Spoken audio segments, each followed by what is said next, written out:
Fix a printer that doesn't turn on or has a loose power cord.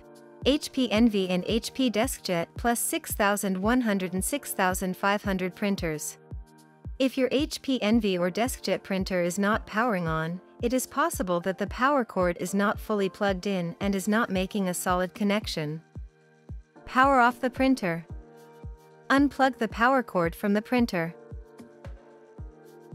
Apply slight force to plug the power cord into the port. Even if the cord appears to be plugged in, continue to push firmly until it is fully seated in the printer.